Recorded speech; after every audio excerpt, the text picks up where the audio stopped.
내가 이를 위하여 태어났으며 이를 위하여 세상을 만나니 곧 진리에 대하여 증언하려 합니다.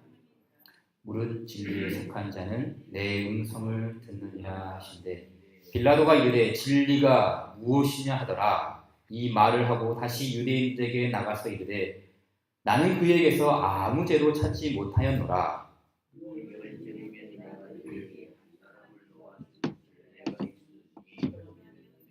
내가 유대인의 왕을 너희에게 놓아주기를 원하느냐 하니 40절 다 함께요. 그들이 또 소리질러 이르되 이 사람이 아니라 바라바라 하니 바라바는 강도였더라. 아멘.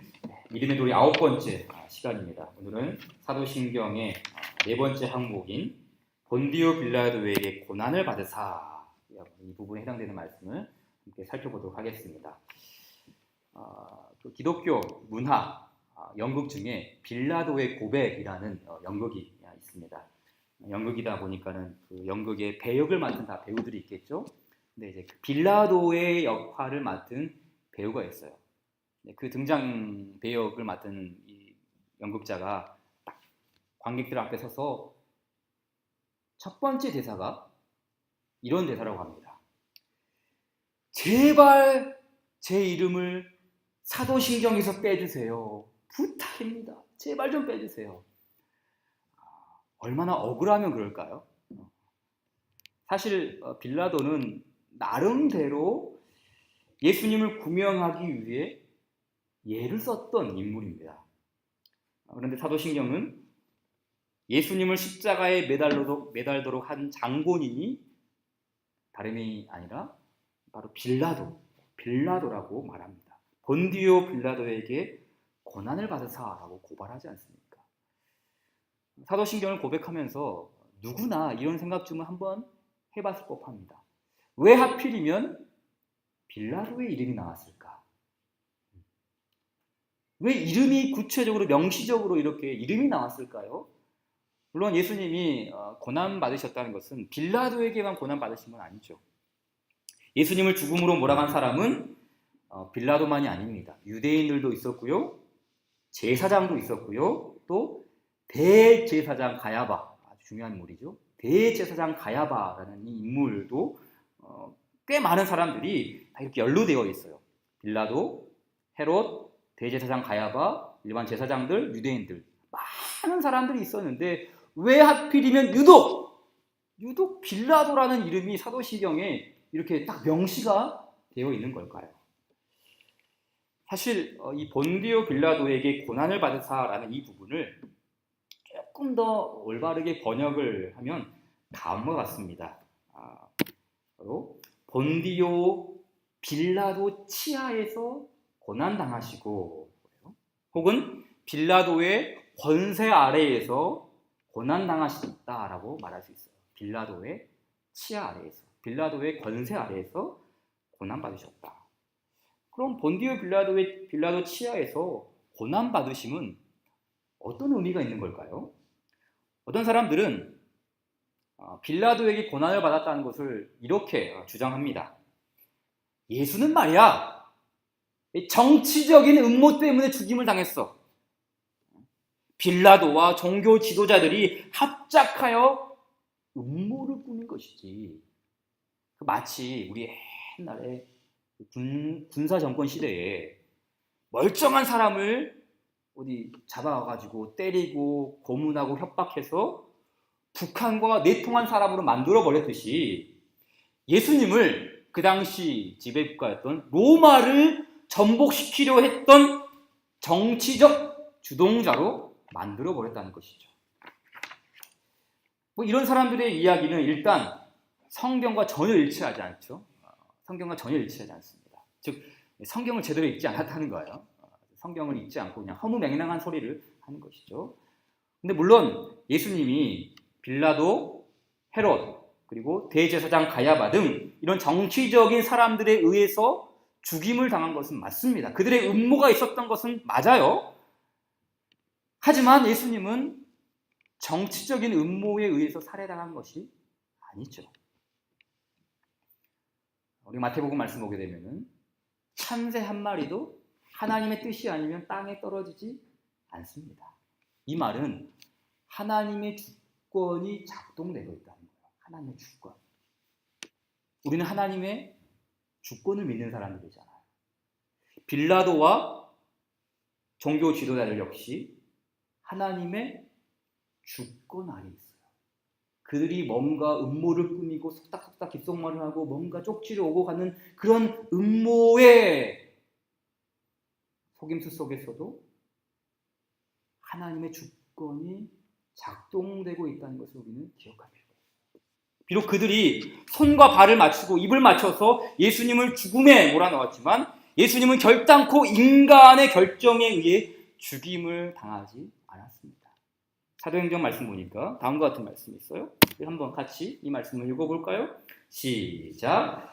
그가 하나님께서 정하신 뜻과 미리 아신 대로 내준 바 되었거늘 너희가 법 없는 자들의 손을 빌려 못 박아 죽였으나 하나님께서 그를 사망의 고통에서 풀어 살리셨으니 이는 그가 사망에 매여 있을 수 없었습니다. 자, 여기에는 그가 예수님이죠. 예수님께서 하나님께서 정하신 뜻과 미리 아신 대로 내준 바 되었거늘 너희가 법 없는 자들의 손을 빌려서 못 박아 죽였다. 무슨 말입니까? 하나님의 분명한 주권이 작동되고 있었다는 거예요. 또 정치적인 사람들에 의해서 뭔가 음모에 의해서 예수님이 살해당한 것 같지만 그게 아니라는 것이죠. 그러기에 예수님의 죽음은 자연사도 아니고 암살에 의해 돌아가신 것도 아닙니다.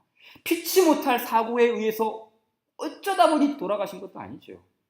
여기에는 하나님의 뜻이 성취된 하나님의 주권이 있어요. 물론 나중에 배우겠지만 어쩔 수 없이 예수님이 하나님의 주권이니까 돌아가셨다. 이게 아니죠. 여기에는 우리 주님의 능동적인 순종도 포함되어 있습니다. 다음 주에 배울 거예요.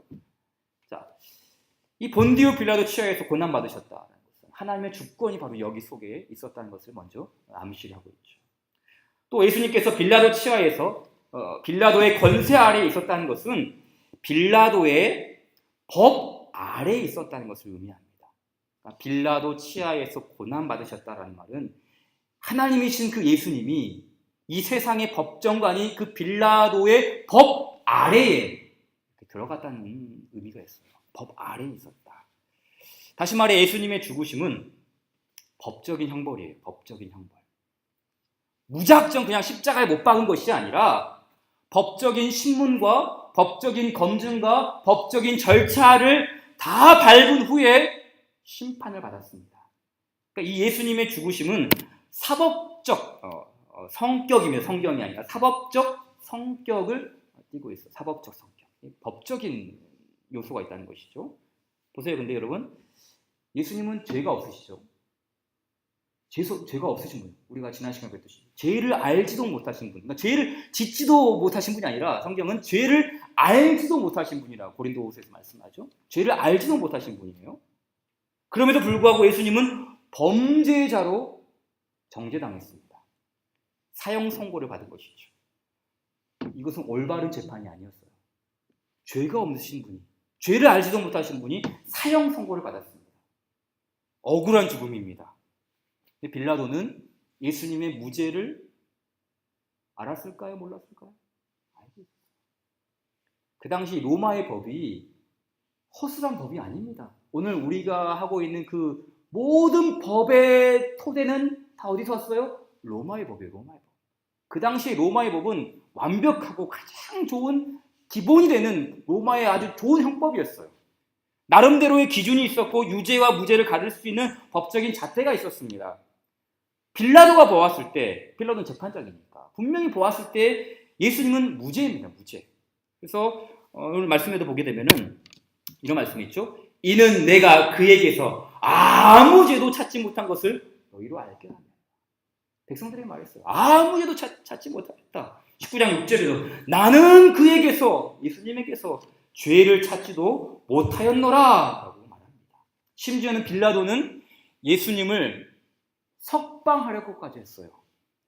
19장 12절에 빌라도가 예수를 놓으려고 힘썼으나 라고 했어요. 이게 무슨 말이에요? 빌라도는 예수님의 무죄를 알고 있었다는 거예요. 예수님에게서 죄의 혐의를 발견할 수가 없었어요. 그럼에도 불구하고 예수님은 빌라도의 판결에 의해, 빌라도의 법적인 선고에 의해 심판을 받습니다. 그럼 생각해 볼까요? 예수님은 죽임을 당하시되 왜 법적인 판결에 의해 돌아가셔야 했을까요? 그냥 사람들이 잡아다가 예수님을 십자가에 못 박은 것이 아니라 법이라는 잣대에 근거하여서 왜 예수님을 무고한 죄인으로서 이렇게 법에 의해서 선고를 하고 법에 의해서 사형을 내리고 법에 의해서 십자가에 못 박혀 죽는 형벌을 받게 되었던 것일까요?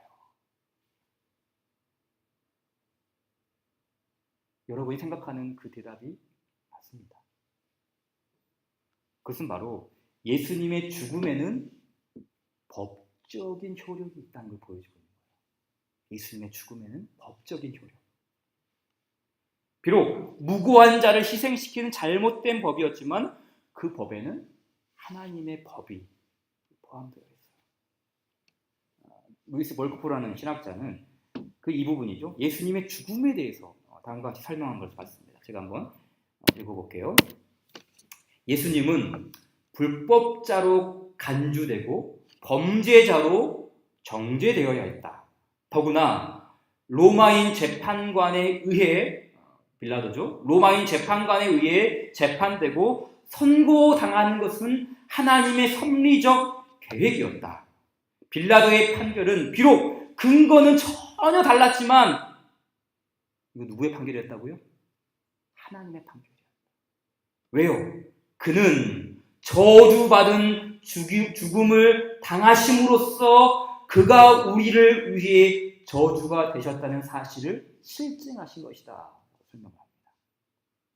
빌라도 아래에서 선고된, 빌라도 치하에서 선고된 법적인 이 형벌은 정확히 이것입니다.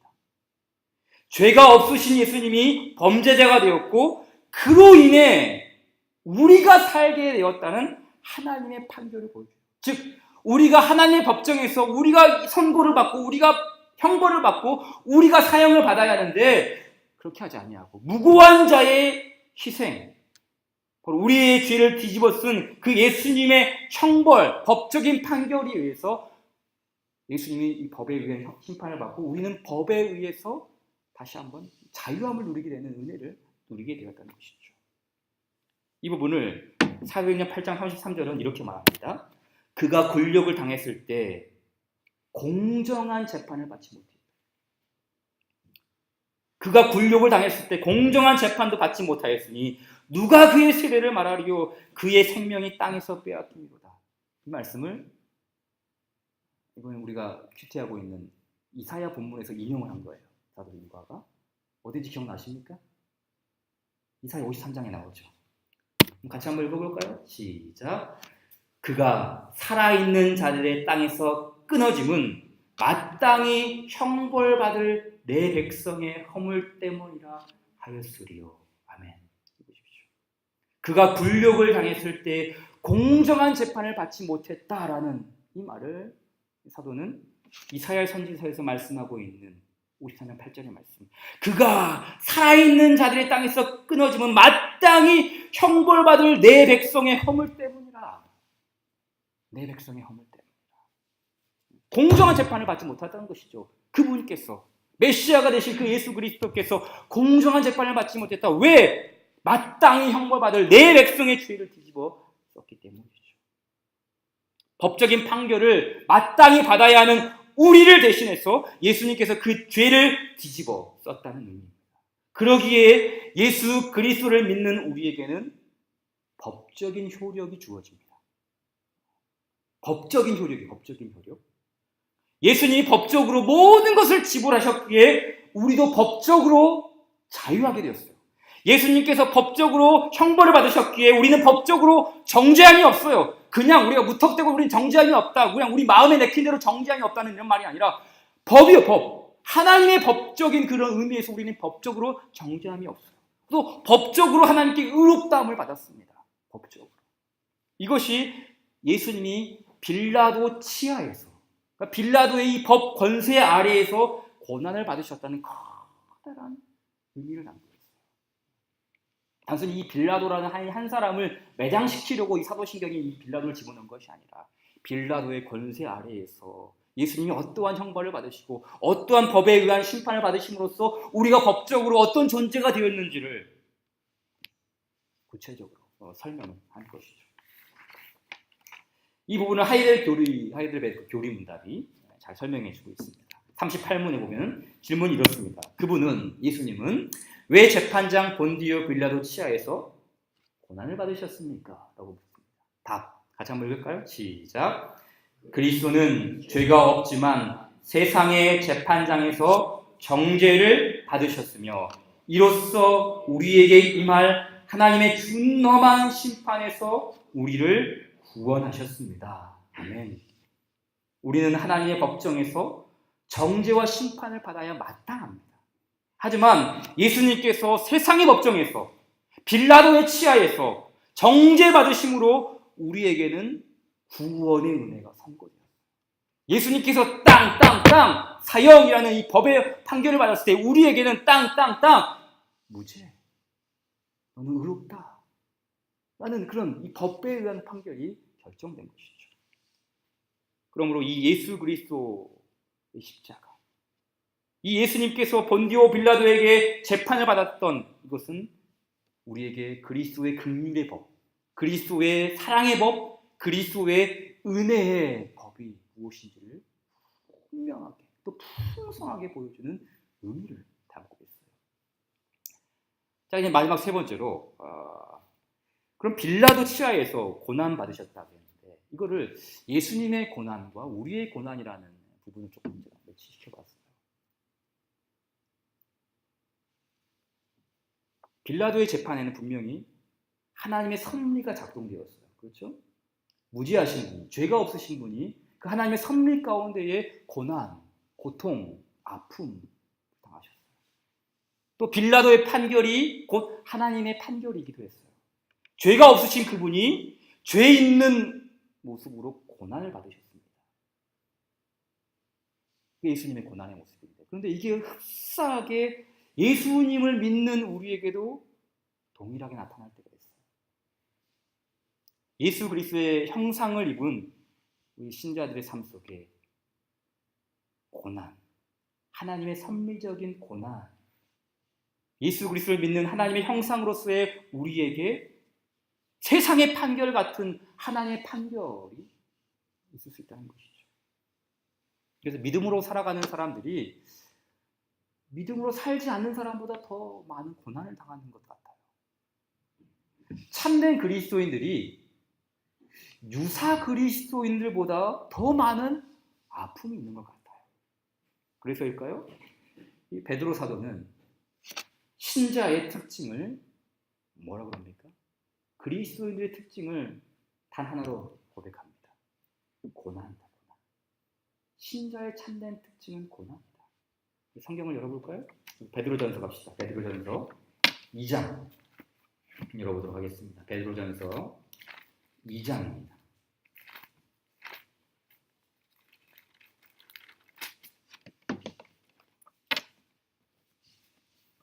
베드로전서 2장 19절 말씀을 보십시오. 베드로전서 2장 19절 쭉 읽어볼게요. 19절부터 21절까지. 부당하게 고난을 받아도 하나님을 생각함으로 슬픔을 참으면 이는 아름다우나 죄가 있어 매를 맞고 참으면 무슨 칭찬이 있으리요. 그러나 선을 행함으로 고난을 받고 참으면 이는 하나님 앞에 아름다움이라. 그 다음 말씀이죠.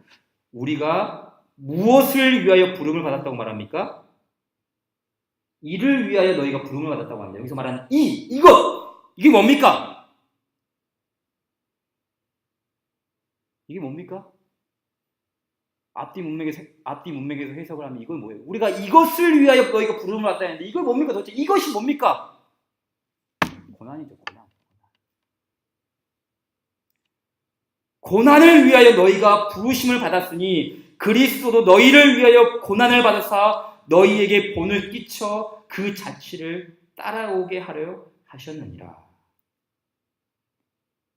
참, 이 말씀도 이해가 안 되죠. 아니, 어떻게 우리가 고난을 위하여 부르심을 받았다, 여기 이렇게 말할 수가 있을까? 어쩌다가 한 번 고난 받을 수 있지, 인생 살다가 뭐 한두 번 정도 고난 받을 수 있을까, 이렇게 말하지 않고 그리스도의 삶 자체가, 신자들의 참된 성도의 삶 자체가 뭘 위하여 부름을 받았다고요? 고난을 위하여 부름을 받았다. 고난을 위하여 부름을 받았다. 근데 더 나아가 베드로는 말도 안 되는 이야기를 한 가지 더 합니다. 쭉 내려와서 3장 17절 말씀 같이 한번 읽겠습니다. 3장 17절 시작. 선을 행함으로 고난받는 것이 하나님의 뜻일진데 악을 행함으로 고난받는 것보다 나으니라. 뭔가 잘못되지 않았나요? 이 말씀이? 앞뒤의 말씀이 좀 바뀌어야 되지 않나요? 악을 행함으로 고난받는 것이 하나님의 뜻이다. 맞습니까? 틀립니까? 맞죠. 악을 행함으로 고난받는 것이 하나님의 뜻이다. 이렇게 나와야 됩니다. 그런데 하나님의 말씀인 성경은 뭐라고요? 선을 행함으로 고난받는 것이 하나님의 뜻이다. 이렇게 말해요. 선을 행함으로 고난받는 것이 하나님의 뜻이다. 우리는 성경을 하나님의 말씀으로 믿고 동의하고 아멘합니다. 그런데 이런 말씀에는 아멘이 되지 않아요. 아니, 어떻게 선을 행하면서 고난받는 것이 하나님의 뜻입니까? 여기 이 하나님의 뜻이라는 말을 제가 헬라어 단어를 찾아보니까 이런 뜻이, 이 하나님의 뜻이라는 말 속에는 하나님이 원하다, 지지하다, 기뻐하다 하는 의미가 있어요. 즉, 선을 행함으로 고난받는 것이 하나님이 원하시는 일이고, 선을 행함으로 고난받는 것이 하나님이 지지하는 사건이며, 하나님 그 선을 행함으로 고난받는 것이 하나님의 섭리이며, 선을 행함으로 고난받는 것이 하나님의 판결, 올바른 판결이라는 뜻이 아닙니까? 그럼 이 세상을 살아가는 성도들이 왜 이런 예수님과 같은 부당한 고난, 혹은 선을 행함으로 당하는 고난, 조금 더 희화하여서 아름다운 고난을 받는 걸까요? 아름다운 고난. 이 말씀을 쭉 내려와서 베드로전서 4장을 보십시오. 4장. 이 고난의 문맥 아래에서 베드로 사도가 이렇게 말하죠. 4장 1절 제가 읽겠습니다. 4장 1절. 그리스도께서 이미 육체의 고난을 받으셨으니, 그 다음 말씀, 너희도 같은 마음으로 뭘 삼아요? 갑옷을 삼으라. 이 뭐예요? 마음의 갑옷이죠. 다시 말해, 예수 믿었으니 만사 형통이다, 이제 고난은 끝이다, 무장을 해제하라는 이런 말이 아니라, 오히려 예수를 믿었기 때문에 뭐라는 거예요? 무장하라, 무장. 고난이 올 것이다, 무장하라. 왜 그렇게 해야 됩니까? 시작. 이는 육체의 고난을 받은 자는 죄를 그쳤음이니 그 후로는 다시 사람의 정욕을 따르지 않고 하나님의 뜻을 따라 육체의 남은 때를 살게 하려 합니다. 아멘. 그렇죠? 선을 행하는 것은, 이 말씀에 비추어 생각하면, 선을 행하는 고난, 부당한 고난, 아름다운 고난은 우리의 성화와 우리의 거룩한 삶과 관계가 있어요. 아름다운 고난은 아름다운 삶을 살게 하는 원동력이 됩니다. 하나님의 뜻, 그 하나님의 뜻이 아름다운 고난이라면 하나님의 또 다른 뜻은 뭐라고요? 육체의 남은 때를 믿음으로 살아가게 하는 것. 아까 하나님의 뜻이 나왔잖아요. 2장에서는 선을 행함으로 하나님의 뜻을, 선을 행함으로 고난받는 것이 하나님의 뜻이다 이랬는데, 여기서 4장에서 말하는 하나님의 뜻은 육체의 남은 때를, 사람의 정욕을 따르지 않고 육체의 남은 때를 살게 하는 것, 거룩한 삶을 살아가는 게 하나님의 뜻이다. 이 두 가지를 연결시키죠. 그러니까 참 어떻게 보면 역설적인 의미죠. 역설적인 진리죠. 선을 행함으로 고난을 받는 것이 하나님의 뜻이고, 그 고난 속에서 우리가 육체의 남은 때를 정욕으로 살지 않고 신앙으로 살아가는 아름다운 은혜의 삶을 살아가는 것, 이거 하나님의 뜻이다. 바로 이러한 진리를 깨닫는 사람들은 고난 속에서도 즐거워할 수 있어요. 찬송이 나오는 것이죠. 로마서 5장 3절의 말씀이죠. 다만 이뿐 아니라 우리가 환난 중에도 즐거워하나니. 환난 중에도 즐거워하나니. 어떻게 이 말이 가능할까요? 환난 중에도 즐거워할 수 있다. 그 즐거움의 비밀을 깨달은 사람이 이 고백을 할 수 있는 것이죠. 그 고난의 참 의미가 무엇인지. 자, 베드로전서 4장 쭉 내려와서 12절 말씀부터 쭉 읽어보도록 하겠습니다. 4장 12절부터 제가 읽겠습니다. 4장 12절. 사랑하는 자들아, 너희를 연단하려고 오는 불시험을 이상한 일을 당하는 것 같이 이상히 여기지 말고 오히려 너희가 그리스도의 고난에 참여하는 것으로 즐거워하라. 이는 그의 영광을 나타내실 때에 너희로 즐거워하고 기뻐하게 하려 함이라. 너희가 그리스도의 이름으로 치욕을 당하면 복 있는 자로다. 영광의 영 곧 하나님의 영이 너희 위에 계심이라. 너희 중에 누구든지 살인이나 도둑질이나 악행이나 남의 일을 간섭하는 자로 고난을 받지 말려니와 만일 그리스도인으로 고난을 받으면 부끄러워하지 말고 도리어 그 이름으로 하나님께 영광을 돌리라. 하나님의 집에서 심판을 시작할 때가 되었나니 만일 우리에게 먼저 하면 하나님의 복음을 순종하지 아니하는 자들의 그 마지막은 어떠하고 또 의인의 겨우 구원을 받으면 정결하지 아니한 자와 죄인은 어디에 서리요? 4장 19절 같이 읽겠습니다. 시작. 그러므로 하나님의 뜻대로 고난을 받는 자들은 또한 선을 행하는 가운데에 그 영혼을 미쁘신 창조주께 의탁할지어다. 아멘. 하나님의 뜻이 또 나오죠. 하나님의 뜻. 하나님의 뜻대로 고난을 받는 자들은 또한 선을 행하는 가운데에 그 선을 멈추지 말라는 거예요. 그 선 때문에 고난을 받아도 그 선을 멈추지 말고 계속해서 그 선을 행하는 가운데에 그 영혼을 미쁘신 창조주께 의탁할지어다. 이 말씀은 하나님을 의지하라는 정도의 말이 아닙니다. 여기 그 영혼을 신실하신 미쁘신 신실하신 창조주 앞에 두라고 했어요. 이 영혼이라는 말은 목숨 혹은 마음 또 심령 이런 거 다 포함해요.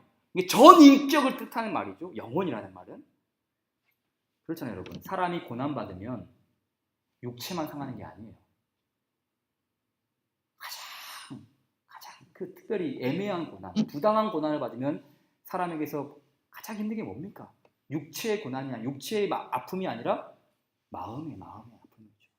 마음의 영혼의 상함이죠. 우리의 마음과 몸과 전 인격을 상하게 합니다. 그러기에 그리스도인으로 우리가 고난을 받을 때 이 영혼을 내가 움켜쥐고 있으면 안 돼요. 이 영혼을 내가 붙들고 있으면 안 돼요. 나의 영혼을 어떻게 하라고요? 나를 창조하신 나를 창조하신 하나님께 의탁하 이게 뭐냐면 하나님께 두라는 거예요. 내 영혼을 하나님께 두라.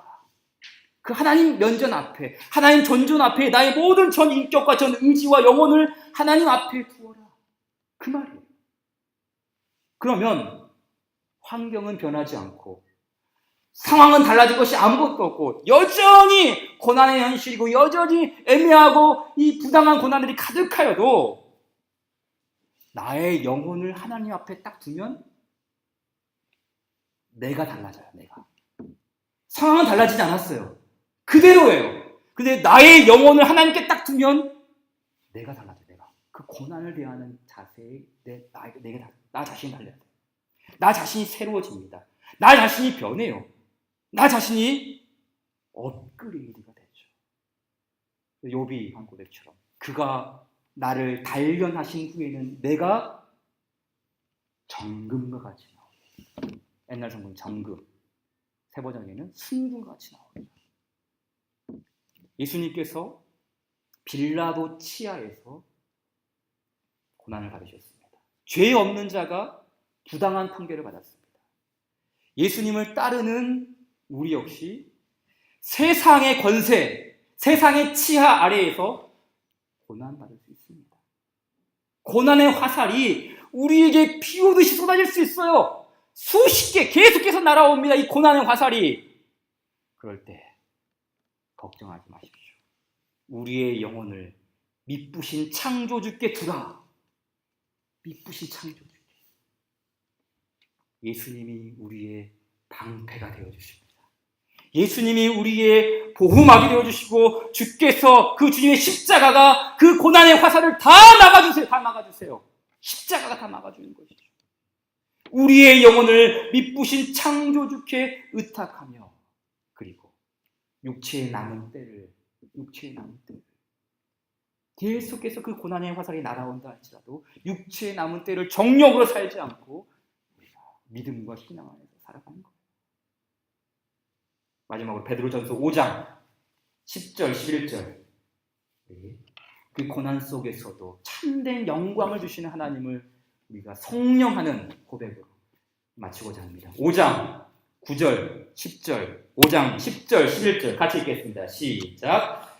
모든 은혜의 하나님 곧 그리스도 안에서 너희를 부르사 자기의 영원한 영광에 들어가게 하신 이가 잠깐 고난을 당한 너희를 친히 온전하게 하시며 굳건하게 하시며 강하게 하시며 털을 견고하게 하시리라. 권능이 세세 무궁하도록 그에게 있을지어다. 아멘. 오늘 우리에게 주신 이 말씀 기억하면서 298장 찬송 드립시다. 298장입니다. 속죄하신 구세주를 내가 찬송하리라. 내게 자유 주시려고 주가 고난당했네. 크신 사랑 찬양하리. 나의 죄 사하려고 십자가에 죽임 당한 나의 주 찬양하리. 속죄하신 구세주를 내가 찬송하리라. 내게 자유 주시려고 주가 고난당했네. 크신 사랑 찬양하리. 나의 죄 사하려고 십자가에 죽임 당한 나의 주 찬양하리. 내가 구원받은 증거 기뻐 전하리라. 내 죄 모두 담당하신 주의 사랑 크셔라. 크신 사랑 찬양하리. 나의 죄 사하려고 십자가에 죽임 당한 나의 주 찬양하리. 승리하신 구세주를 내가 찬송하리라.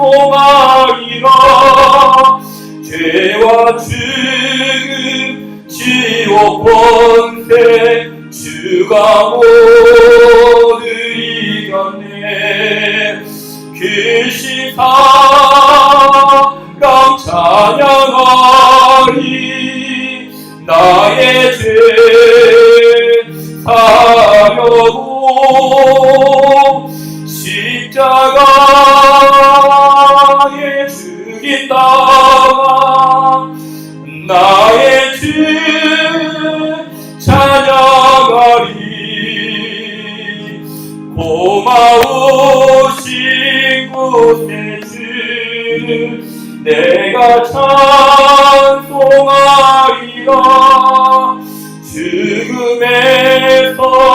생명으로 나를 인도하셨네. 그 시사랑 찬양하리. 나의 죄 사여도 십자가에 죽인다가 나의 주 찬양하리. 주신 말씀 붙잡고 같이 그동안 한 절 기도한 후에 자유롭게 돌아가도록 하겠습니다. 같이 기도합시다. 아버지 하나님, 주님이여 이렇게 불러주시옵소서. 아버지, 성령께서 주님을 불러주시고 아버지 하나님, 잠깐 고난을 당한 아버지 온전하게 하시며 굳건하게 하시며 강하게 하시고 견고하게 하시는 그 하나님, 아버지가 우리가 의지하며 우리 평생에 나가는 이 우리의 앞에 날아오는 모든 고난의 왕살 속에서도 능히 감당하게 하시고 이기게 하시는 그 하나님을 우리가 이겨나갈 수 있도록 도와주시옵소서. 본디오 빌라도의 권세 아래에서 고난당하신 예수님, 아버지 믿음의 주요 또 온전하게 하신 그 예수님, 우리의 주가 되신 예수님, 아버지 우리가 그 주님 바라보면서 하나님 그 고난 속에서도 하나님 이기시고 부활하시고 하늘에 오르신 그 예수님의 능력을 우리가 바라보며 하나님 우리도 함께 나아가기를 원하옵니다. 오 권능이 세세 공모도록 우리 주님께 있을지어다. 아멘. 아멘. 알겠습니다.